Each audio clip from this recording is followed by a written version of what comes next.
अऊज़ु बिल्लाहि मिनश्शैतानिर्रजीम बिस्मिल्लाहिर्रहमानिर्रहीम अल्लाहुम्मा सल्लि अला मुहम्मद व अला आलि मुहम्मद। अस्सलाम वालेकुम बच्चों, कैसे हैं आप सब? उम्मीद करता हूँ आप सब खैरियत से होंगे।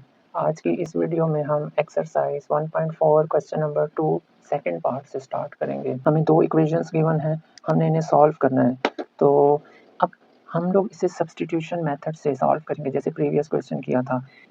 सब्स्टिट्यूशन मेथड में क्या होता है कि जैसे हमारे पास दो इक्वेशंस हैं और दो वेरिएबल्स हैं, तो इन दोनों में से हम कोई एक इक्वेशन लेकर उसमें से किसी एक वेरिएबल की वैल्यू निकाल कर दूसरी इक्वेशन में पुट कर देंगे।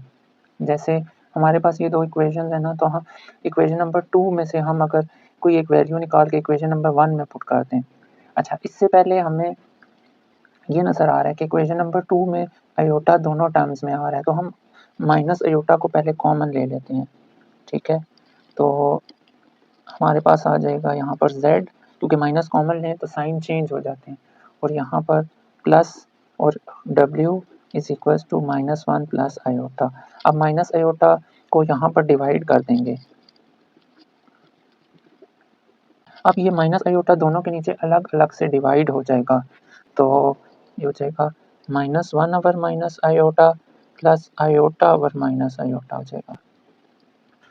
ये माइनस इससे कट गया, ये माइनस ऊपर चला जाएगा, प्लस डब्ल्यू एज इट इज़ लिखा, और 1 ओवर आयोटा था। मैंने आपको बताया हुआ है कि हम डिनोमिनेटर में आयोटा को नहीं रहने देते होते, तो इसको ख़त्म करने के लिए मैंने आयोटा और आयोटा के साथ मल्टीप्लाई करा दिया, और ये माइनस ऊपर चला गया, प्लस माइनस माइनस हो गया ना, और आयोटा आपस में कैंसिल हो गए हैं।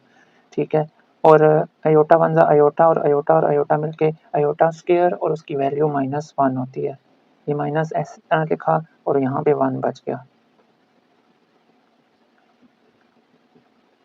ये एज इट इज़ लिखा, माइनस ऊपर चला जाएगा, माइनस आयोटा -1 हमारे पास वैल्यू आ जाएगी।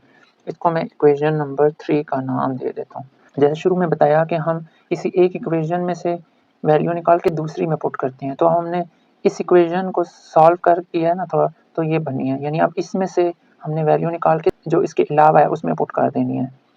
तो अब z या w में से हम कौन सी वैल्यू निकालें? अगर बच्चों मैं w की वैल्यू निकालूंगा ना, तो एक मसला ये होगा कि w की वैल्यू मैंने निकाली यहाँ से, ठीक है, z दूसरी तरफ चला गया। जब मैं यहाँ पर पुट करूँगा w की वैल्यू, तो फिर 3 प्लस आयोटा इन दो टर्म्स को इन सारे के साथ मल्टीप्लाई कराना पड़ेगा, उससे ज़रा क्वेश्चन लेंथी हो जाएगा। अगर मैं z की वैल्यू निकालूँ और वो यहाँ पे पुट करूँ, तो सिर्फ एक 2 को मल्टीप्लाई कराना पड़ेगा, तो इसलिए मैं z की वैल्यू निकाल लेता हूँ। z is equal to minus iota -1 minus w। इसको मैं 4 का नाम दे देता हूँ और यूज़ कर रहा हूँ 4 को 1 में, तो 2 इंटू जेड की जगह उसकी वैल्यू लिख देते हैं। ठीक है, यहाँ पर माइनस आयोटा -1 माइनस w, फिर plus 3 plus iota into w is equal to 9 minus iota आ जाएगा। ये 2 इनके साथ मल्टीप्लाई होगा, -2 आयोटा -2w प्लस ये w इन दोनों के साथ मल्टीप्लाई होगा 3w प्लस आयोटा w, और ये दोनों इक्वल से पहले ले आएंगे, तो -9 plus iota is equal to 0। अब लाइक टर्म्स को देखकर आपस में सिंप्लीफाई कराएंगे। ये वाली आयोटा वाली टर्म है और एक ये वाली आयोटा वाली टर्म है, तो माइनस प्लस माइनस होता है, तो 2 में से 1 माइनस करेंगे तो 1 आयोटा, खाली आयोटा भी से लिख सकते हैं, और ग्रेटर वैल्यू का साइन लग जाएगा। अब हम कांस्टेंट टर्म्स को देखें, तो एक ये है और एक ये है, -2 और -9, माइनस माइनस प्लस होता है, इसको यूँ भी समझ सकते हैं कि सेम साइंस हो तो प्लस होता है, तो 2 + 9 11 और ग्रेटर वैल्यू का साइन लग जाएगा। अच्छा, अब एक ये w वाली है और एक ये w वाली है, तो ऑपोजिट साइंस हो तो माइनस होता है, माइनस प्लस माइनस, 3 में से 2 माइनस होगा तो 1 w, उसको खाली w भी लिख सकते हैं, और ग्रेटर वैल्यू 3 और उसका साइन लग जाएगा। अब एक ये वाली आखिरी टर्म रह गई, इसको एज इट इज लिख लेते हैं, iota w is equal to 0। अब यहाँ से बच्चों 4 टर्म्स हैं और 2 टर्म्स ऐसी हैं जिनमें w आ रहा है, उन 2 टर्म्स को हम अलग कर लेंगे और बाकियों को इक्वल की दूसरी तरफ ले जाएंगे, यानी माइनस आयोटा और -11 इक्वल से बाद में लिख लेंगे, तो इन दोनों के साइन चेंज हो जाएंगे, ये प्लस अयोटा और प्लस 11 बन जाएंगे। w plus iota w is equals to, ये माइनस अयोटा था तो प्लस अयोटा और माइनस 11 प्लस 11 में चेंज हो जाएगा। अब यहाँ से बच्चों w कॉमन ले लेंगे तो हमारे पास आ जाएगा 1 plus iota is equals to aorta plus 11। तो 1 प्लस अयोटा यहाँ डिवाइड हो जाएगा ताकि w की वैल्यू सेपरेट हो जाए।